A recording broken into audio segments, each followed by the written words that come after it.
Hello students, कैसे हैं आप लोग। तो चलिए आज के लेक्चर में मैं आपको algebraically greatest term and algebraically least term based problems की प्रैक्टिस कराने वाला हूं। ये जो एल्जेब्रिकली ग्रेटेस्ट टर्म क्या होता है, एल्जेब्रिकली लीस्ट टर्म क्या होता है, इसके बारे में बेसिक आइडिया मैं आपको लास्ट लेक्चर की बिगिनिंग में दे चुका हूँ। ठीक है, तो देखिए आज का हमारा पहला क्वेश्चन है, find algebraically greatest term in the expansion of this when x equals to 1/5। तो देखिए क्वेश्चन में जब भी आपसे एल्जेब्रिकली ग्रेटेस्ट टर्म फाइंड करने को बोला जाए या एल्जेब्रिकली लीस्ट टर्म फाइंड करने को बोला जाए तो सबसे पहला काम आपको एनजीटी फाइंड करना है। ठीक है, सबसे पहला काम क्या होगा हमारा, एनजीटी फाइंड करना। फिर उसके बाद में जब एनजीटी कंफर्म हो जाएगा एक्सपेंशन में, उसके बाद में हम एल्जेब्रिकली ग्रेटेस्ट या एल्जेब्रिकली लीस्ट टर्म की बात करेंगे। ठीक है, यहाँ पे जो पूरा प्रोसीजर होगा वो बिल्कुल सेम रहेगा जैसे हम एनजीटी फाइंड करते हैं। ठीक है, ठीक उसी की तरह। तो देखिए, तो सबसे पहले हम क्या करेंगे, अब एनजीटी कैसे फाइंड करते हैं, तो सबसे पहले हमें एम फाइंड करना पड़ेगा यहाँ पे। ठीक है, तो एम इक्वल्स टू क्या होता है, n+1 upon 1 plus mod of a by b. ठीक है, यहाँ पे a first term, b second term. तो यहाँ पे इंडेक्स क्या है, 11 + 1 अपॉन 1 प्लस 3 अपॉन -5x।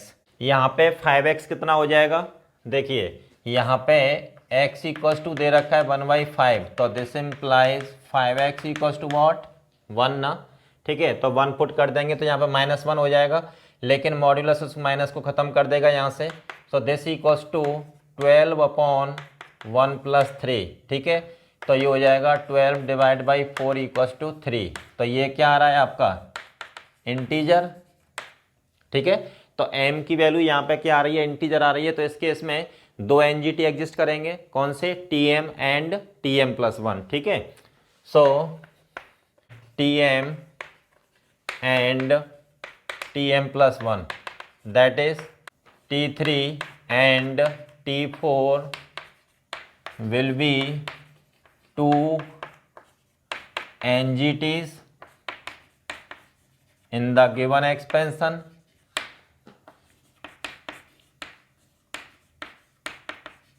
ठीक है, तो इस एक्सपेंशन में जो एनजीटी होंगे वो कौन से होंगे, T3 एंड T4। ठीक है, अब जरा T3 की वैल्यू निकाल देते हैं, व्हेन x इक्वल्स टू 1/5। तो T3 equals to T2 + 1 equals to 11C2, और ये फर्स्ट टर्म की पावर 9 और ये -5x की पावर वॉट, 2। क्लियर, तो यहाँ पे 5x इक्वल्स टू वॉट, 1, तो -1 का होल स्क्वायर 1 हो जाएगा। तो ये हो जाएगा आपका 11 × 10 अपॉन 2 × 1 × 3⁻⁹। तो ये 5 टाइम्स कैंसिल आउट हो जाएगा, तो ये हो जाएगा 55 × 3⁻⁹। क्लियर, चलिए तो आपको T3 मिल गया। अब उसके बाद में ज़रा T4 की बात कर लेते हैं। तो T4 इक्वल्स टू T3 + 1, तो ये हो जाएगा 11C3 और 3 की पावर 8 और ये -5x की पावर 3। तो यहाँ पे 5x क्या है, 1, तो -1 का होल क्यूब। ठीक है, माइनस साइन बाहर आ जाएगा, तो -11 × 10 × 9 डिवाइड बाई 3 × 2 × 1 × 3⁻⁸।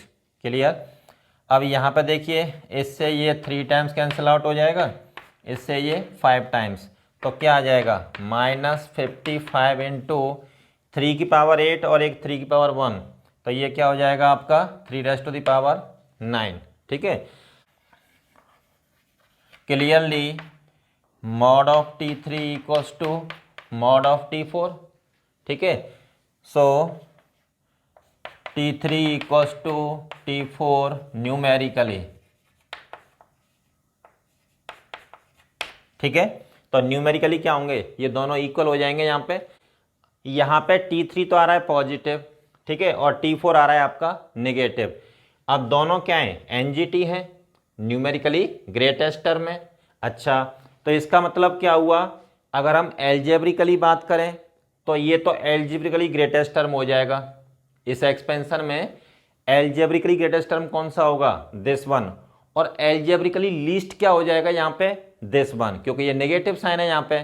ठीक है, तो अपने पास दो एनजीटी हैं इस एक्सपेंशन में, एक की वैल्यू पॉजिटिव आ रही है और एक की वैल्यू नेगेटिव, लेकिन मैग्नीट्यूड वाइज क्या है, दोनों सेम। ठीक है, तो इसका मतलब क्या हुआ, T3 equal to T4 numerically.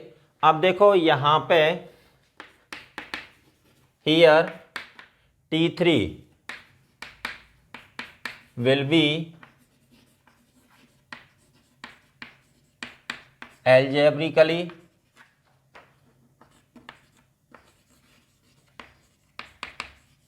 greatest term and T4 will be algebraically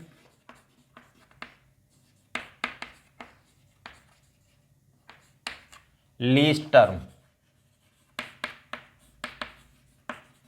ठीक है, तो यहाँ पे जो T3 होगा वो एल्जेब्रिकली ग्रेटेस्ट रहेगा और यहाँ पे जो T4 की जो वैल्यू होगी वो एल्जेब्रिकली सबसे लीस्ट रहेगी। ठीक है, कब, जब x इक्वल टू 1/5 है। ठीक है, तो चलिए अब आप इसको नोट कर लीजिएगा, उसके बाद अपन नेक्स्ट क्वेश्चन लेते हैं।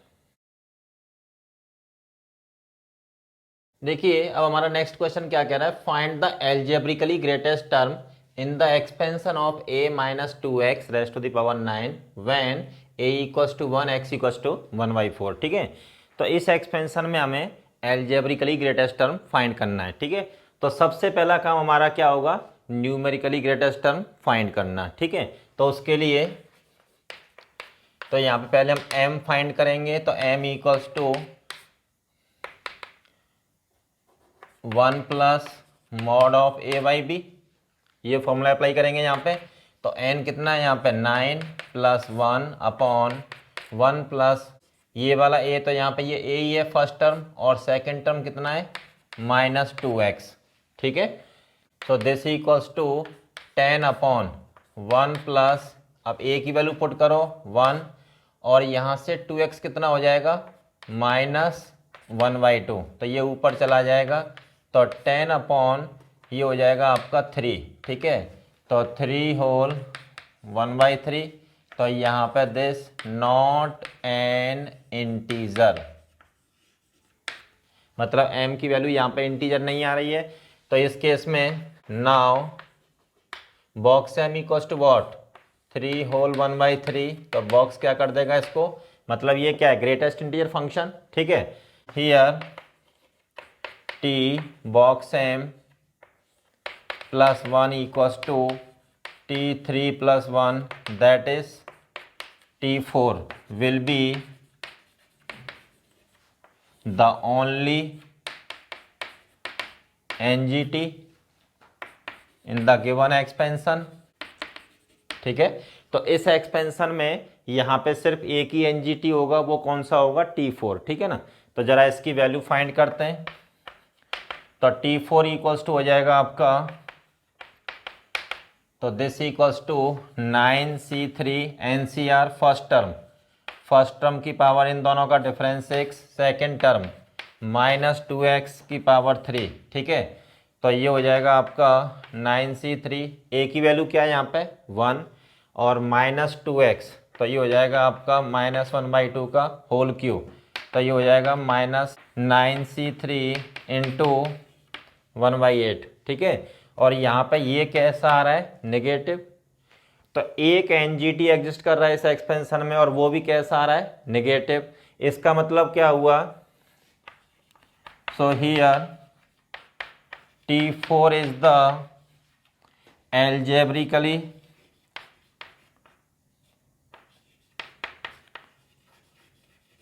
Least term.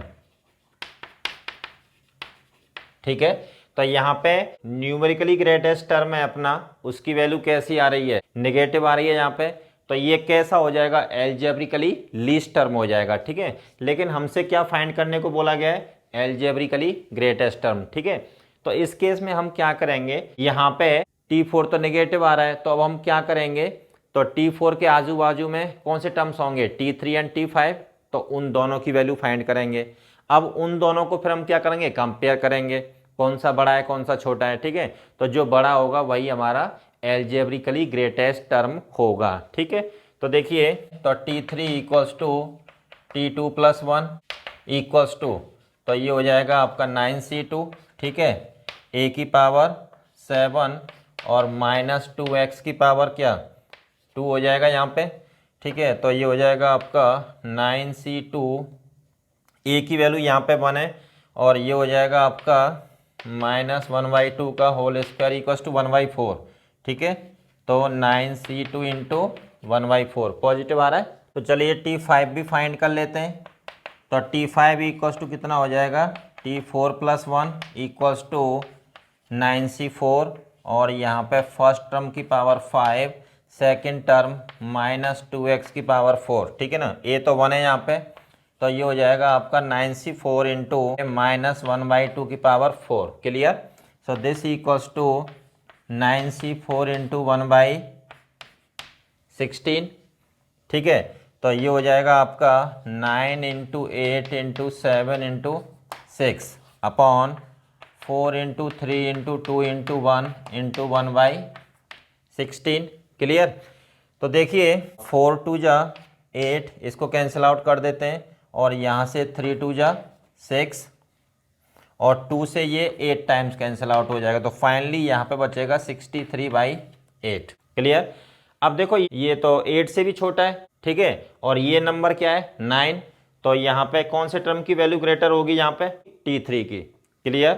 तो देखिए clearly T3 is greater then T5, ठीक है।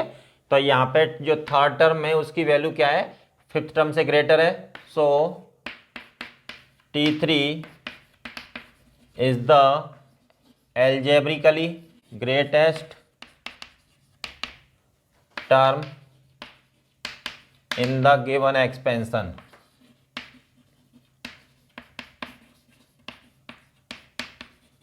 ठीक है। तो यहाँ पे जो एल्जेब्रिकली ग्रेटेस्ट टर्म होगा वो कौन सा होगा, T3। इस एक्सपेंशन में जो T4 है वो क्या है हमारा NGT, न्यूमेरिकली ग्रेटेस्ट टर्म, ठीक है, वो कैसा आ रहा है नेगेटिव। इसका मतलब एल्जेब्रिकली लीस्ट टर्म कौन सा हो जाएगा आपका T4, ठीक है। तो चलिए अब आप इसको नोट कर लीजिए, उसके बाद अपन नेक्स्ट क्वेश्चन लेते हैं। अब देखिए नेक्स्ट क्वेश्चन क्या कह रहा है, find the second largest term in the expansion of 4 + 5x की power 20 when x equals to 1/3, ठीक है। तो इस एक्सपेंशन का हमें सेकेंड लार्जेस्ट टर्म बताना है, ठीक है। तो सबसे पहले हम जो लार्जेस्ट टर्म है वो फाइंड करेंगे, ठीक है, उसके बाद फिर सेकेंड लार्जेस्ट टर्म की बात करेंगे, ठीक है। तो देखिए लार्जेस्ट टर्म मतलब न्यूमेरिकली ग्रेटेस्ट टर्म, ओके। तो देखिए सबसे पहले हम फाइंड करते हैं m, तो ये क्या होता है n+1 upon 1 plus mod of a/b equals to 20 + 1 upon 1 + 4 upon 5x। x की वैल्यू कितनी है 1/3, तो ये हो जाएगा आपका 21 अपॉन 1 प्लस, यहाँ पे ये सब पॉजिटिव रहेगा तो ये 5/3, ठीक है।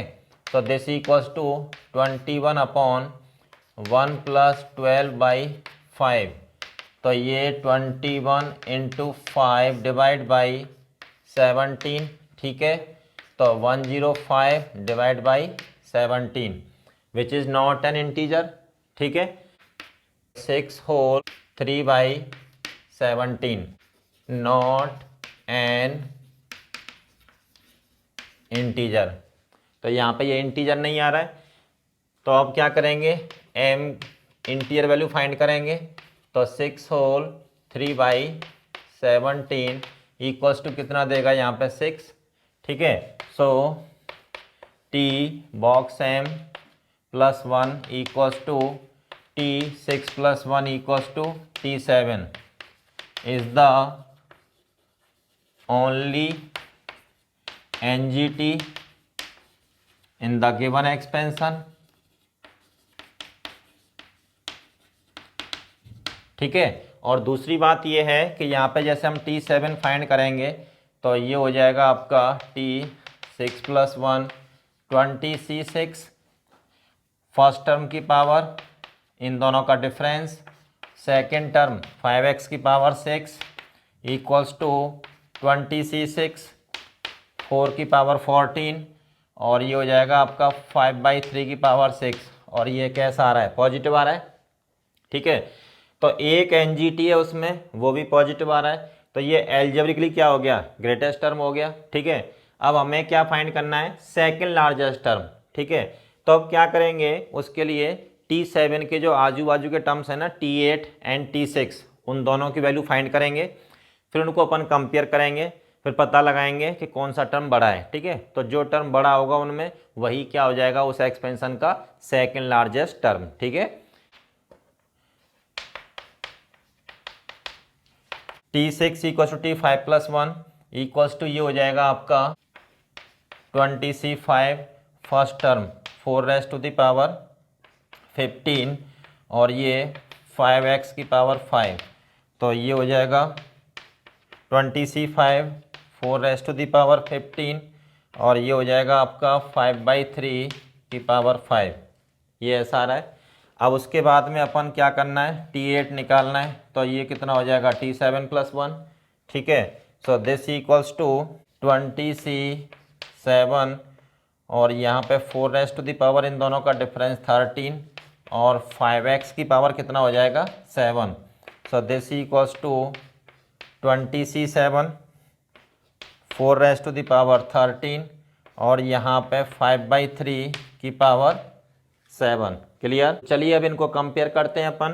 तो यहाँ पे देखिए T6 upon T8 equals to, T6 कितना है 20C5 इंटू 4⁻15 इंटू 5/3 की पावर 5 अपॉन T8, ये है आपका 20C7 और ये 4 की पावर 13 और ये 5/3 की पावर कितना है इसमें 7। ठीक है, तो देखिए यहाँ से 13 से ये ट्वाइस पावर बचेगा यहाँ पे और इससे ये पावर ट्वाइस बचेगा यहाँ पे। इसको ज़रा सिंप्लीफाई कर देते हैं, तो 20 फैक्टोरियल अपॉन 5 फैक्टोरियल 15 फैक्टोरियल और ये ऊपर जाएगा 7 factorial into 13 factorial divide by 20 factorial. ठीक है, ये 20C5 हो गया, ये 20C7 हो गया। जब इसको नीचे ओपन करेंगे तो नीचे वाले टर्म ऊपर चले जाएंगे यहाँ पे और यहाँ पे बचेगा आपका 4² अपॉन 5/3 का whole square. Clear, so this equals to, देखिए ये कैंसिल आउट हो जाएगा यहाँ पे और यहाँ पे 7 6 इंटू 5 फैक्टोरियल और इंटू 13 फैक्टोरियल डिवाइड बाई ये हो जाएगा 5 factorial into 15 into 14 into 13 factorial into 16 into 9 divide by 25, यहाँ पे ऐसा बचेगा। तो देखिए 13 फैक्टोरियल से ये कैंसिल आउट, 5 फैक्टोरियल से ये कैंसिल आउट हो जाएगा आपका। यहाँ पे क्या बचेगा अपने पास, 7 into 6 upon 15 into 14, clear, into 16 into 9 divide by 25। ठीक है, अब देखो 3 3 जा 9, 3 5 जा 15, 7 से इसको काट देते हैं ट्वाइस और ये 3, तो ये हो जाएगा आपका 144 डिवाइड बाई 125। ठीक है, तो ये क्या है, नंबर 1 से बड़ा होगा ना यहाँ पे, तो जब ये नंबर 1 से बड़ा होगा तो T6 is greater then T8 आ जाएगा यहाँ पे। ठीक है, सो T6 will be the second largest term in the given expansion।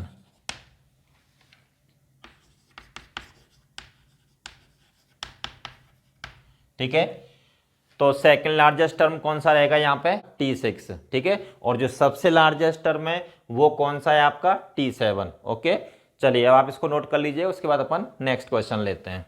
देखिए नेक्स्ट प्रॉब्लम क्या है अपना, find the term in the expansion of 2x minus 5 की power 6 which have first part greatest binomial coefficient, second part greatest numerical coefficient, third part algebraically greatest coefficient, ठीक है, algebraically least coefficient। Okay, तो देखिए इस question को आप most important mark करेंगे, ये काफ़ी अच्छा क्वेश्चन है।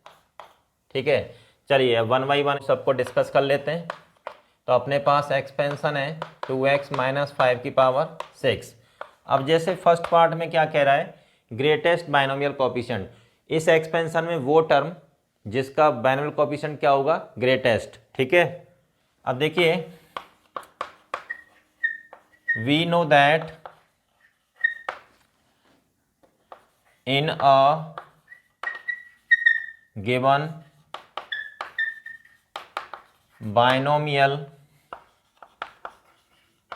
Expansion middle term always has greatest binomial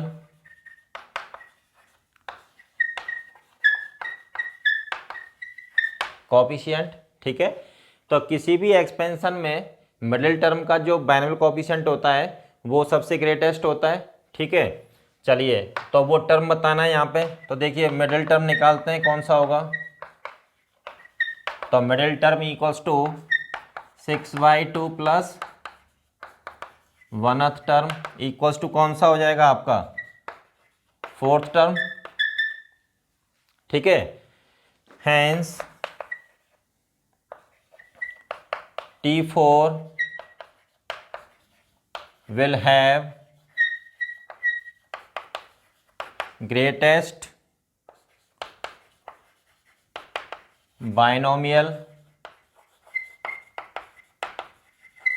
coefficient. ठीक है, तो इस एक्सपेंशन में जो 4th टर्म होगा वो मिडिल टर्म होगा और उसका जो बाइनोमियल कोएफिशिएंट होगा वही सबसे ग्रेटेस्ट होगा। ठीक है, चलिए फिर आगे क्या कह रहा है, greatest numerical coefficient.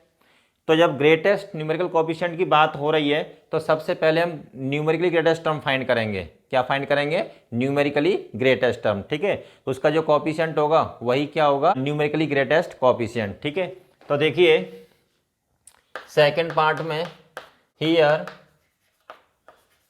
Numerically greatest coefficient equals to numerically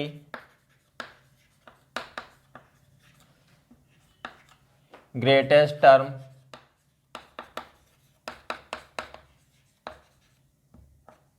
when x equals to 1। ठीक है, ये कॉन्सेप्ट मैं आपको ऑलरेडी लिखा चुका हूं।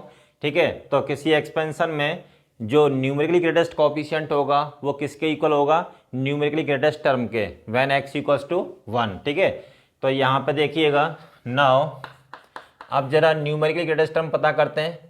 Now using r less than equals to n plus 1 upon 1 plus mod of a by b greater than equals to n plus 1 upon 1 plus mod of a by b minus 1। ठीक है, तो यहाँ पे देखिएगा तो r less than equals to n मतलब 6 plus 1 upon 1 plus यहाँ पे 2x upon minus 5 greater than equals to 6 plus 1 upon 1 plus 2x upon minus 5 minus 1। ठीक है, अब क्या करेंगे, पोर्ट x इक्वल्स टू 1, तो ये हो जाएगा r less than equals to 7 upon 1 plus 2/5 greater than equals to 7 upon 1 plus 2/5 minus 1। Clear, तो ये हो जाएगा आपका r less than equals to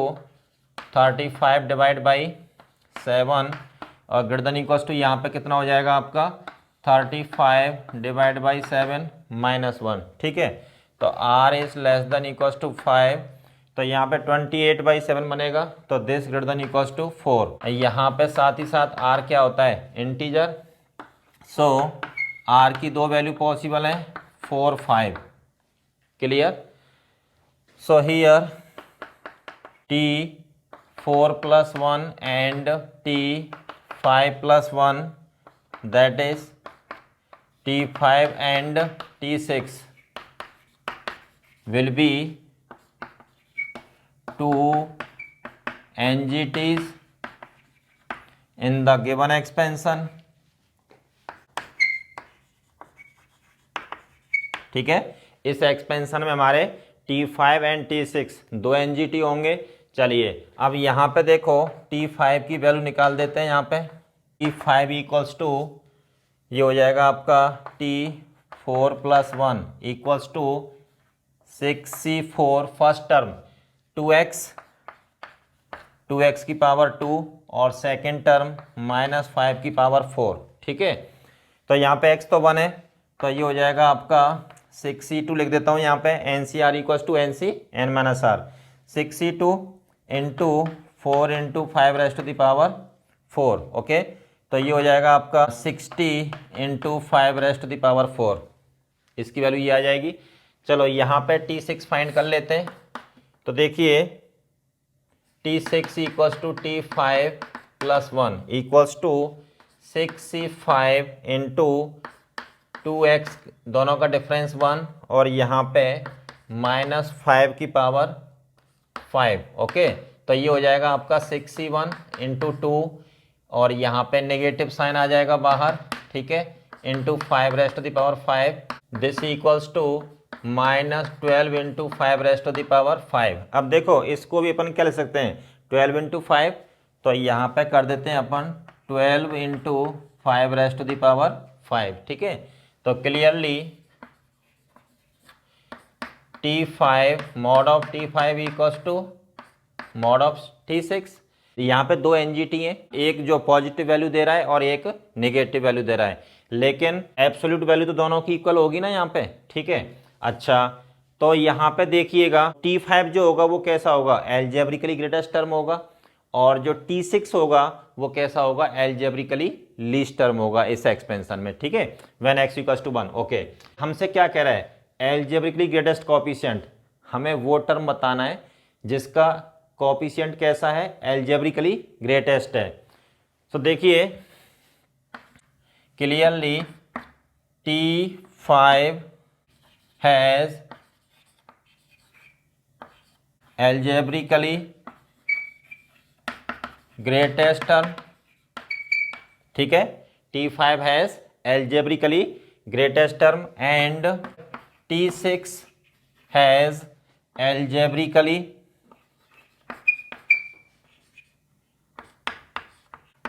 least term. ठीक है, तो देखिए इसका आंसर जो होगा वो क्या हो जाएगा यहाँ पे, तो एल्जेब्रिकली जो ग्रेटेस्ट कोएफिशिएंट आ रहा है वो किसका आ रहा है, T5 का। ठीक है, तो ये हो जाएगा आपका 5th टर्म, और ये हो जाएगा आपका एल्जेब्रिकली लीस्ट कोएफिशिएंट किसका आ रहा है, T6 का। ठीक है ना, तो ये हो जाएगा आपका 6th टर्म। ठीक है, इसका आंसर हो गया आपका 4th टर्म। ठीक है, find the term in the expansion of this which have greatest numerical coefficient. ठीक है, तो यहाँ पे न्यूमेरिकली ग्रेटेस्ट टर्म कौन से आ रहे हैं, T5 एंड T6। तो यहाँ पे दो टर्म पॉसिबल है, तो ये देखिएगा 5th term and 6th term.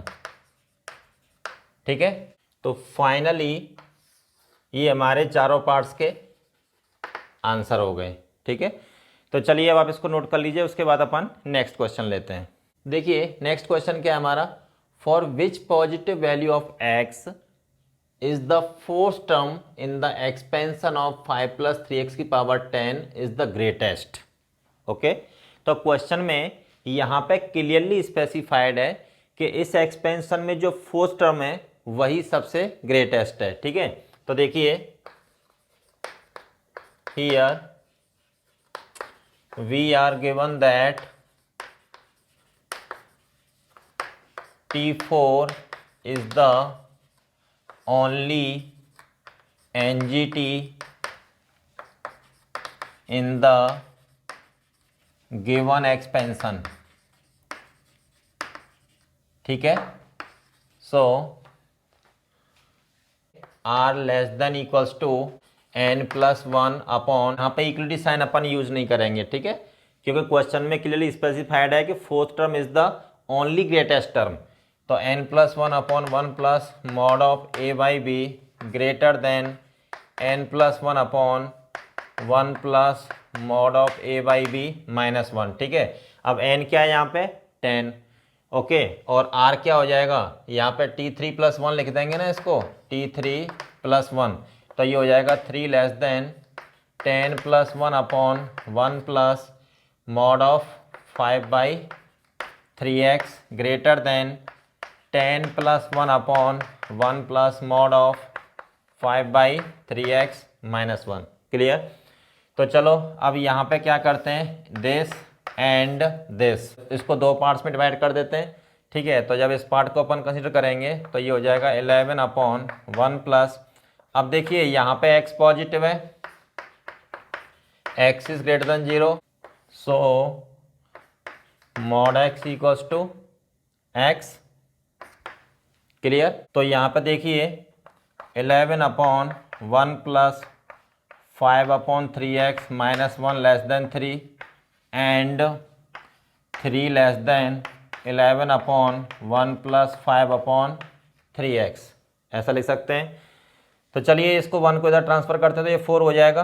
ठीक है, उसको इधर ले आएंगे तो 11/4 is less than 1 plus 5/3x and अब यहाँ पे हो जाएगा 1 plus 5/3x is less than 11/3। Clear. तो देखो इस 1 को इधर ट्रांसफ़र करेंगे तो ये हो जाएगा आपका 5/3x इज़ ग्रेटर देन 7/4, यहाँ पे हो जाएगा 5/3x इज़ लेस देन 8/3। ठीक है, तो देखिए यहाँ पे 5/3x 7/4 से बड़ा है और यहाँ पे 5/3x 8/3 से छोटा है। ठीक है, तो चलो वहाँ पे x को सेपरेट कर देते हैं। x is less than 20/21 and x is greater then, यहाँ पे देखिए 3 से 3 कैंसिल आउट हो जाएगा। ठीक है, तो सिंपली क्या मिल जाएगा अपने को, x इज ग्रेटर देन 5/8। ठीक है, x इज ग्रेटर देन 5/8। तो यहाँ पे दोनों का क्या ले लेंगे, इंटरसेक्शन। तो ये हो जाएगा x बिलोंग्स टू 5/8 से 20/21। ठीक है, यही आपका रिक्वायर्ड आंसर होगा। ठीक है, तो चलिए आप इसको नोट कर लीजिए, उसके बाद अपन नेक्स्ट क्वेश्चन लेते हैं। ये क्वेश्चन क्या कह रहा है, find the index n of the binomial x/5 + 2y5 raised to the power n if the ninth term of the expansion has numerically greatest coefficient। ठीक है, तो इस क्वेश्चन में ये क्लियरली स्पेसिफाइड है कि नाइन्थ टर्म का जो कॉफिशिएंट है वो न्यूमेरिकली ग्रेटेस्ट है।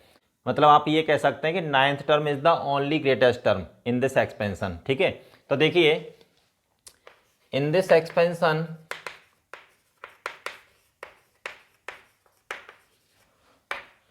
Numerically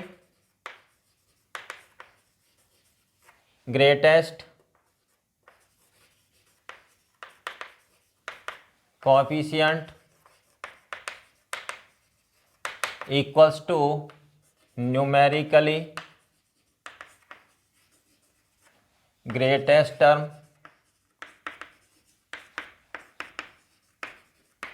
when x equals to 1। तो यहाँ पे जो न्यूमेरिकली ग्रेटेस्ट कोएफिशिएंट होगा वो बेसिकली न्यूमेरिकली ग्रेटेस्ट टर्म के इक्वल होगा, कब, जब x 1 होगा। ठीक है, तो देखिए here we are given that T9 is the only NGT, so using R is less than n plus 1 upon 1 plus mod of a by b greater than n plus 1 upon 1 plus mod of a by b minus 1। तो यहाँ पे हम equality sign नहीं लगाएंगे। ठीक है, क्योंकि here T9 is the only NGT in this expansion. ठीक है, when x equals to 1। Okay, तो देखिए R मतलब यहाँ पे 8, तो 8 is less than n plus 1 upon 1 plus first term x/5, second term 2/5। Okay, greater than n plus 1 upon 1 plus x/5 upon 2/5 minus 1। तो यहाँ पे क्या करेंगे, पोर्ट x इक्वल्स टू 1। ठीक है, यहाँ पे x इक्वल्स टू 1 पुट कर देंगे तो ये हो जाएगा आपका 5 से 5 कट जाएगा, तो दिस n+1 अपॉन यहाँ पे क्या बचेगा 1/2 -1 is less then 8 is less then n+1, 5 से 5 कट जाएगा, x 1 हो जाएगा, तो यहाँ पे आपका 3/2। चलिए इस इनइक्वलिटी को अपन दो पार्ट्स में अलग अलग कर देते हैं, दिस एंड दिस। तो यहाँ पे हो जाएगा आपका n+1 upon 3/2 less than 9 and यहाँ पे होगा n+1 is greater then 8 into 3/2, तो ये 4 12, तो यहाँ से मिल जाएगा n इज ग्रेटर देन 11 और यहाँ से क्या मिलेगा अपने को n+1 इज लेस देन 27/2, तो n is less than 25/2। Clear. तो देखिए दोनों वैल्यूज का अपन क्या लेते हैं यहाँ पे इंटरसेक्शन, ठीक है, दिस एंड दिस। तो यहाँ पे देखो n is less than 25/2 greater than 11, तो ये क्या बनेगा आपका 12 and 1/2, 12 whole 1/2 greater than 11, but n belongs to is what natural number. तो कौन सा नेचुरल नंबर पॉसिबल है यहाँ पे 12 ना, ठीक है। सो n इक्वल्स टू 12, यही हमारा रिक्वायर्ड आंसर होगा, ठीक है। तो चलिए इस लेक्चर की कहानी अपन यहीं फिनिश करते हैं, बाकी आगे की कहानी अपन नेक्स्ट लेक्चर में कंटिन्यू करेंगे, ठीक है।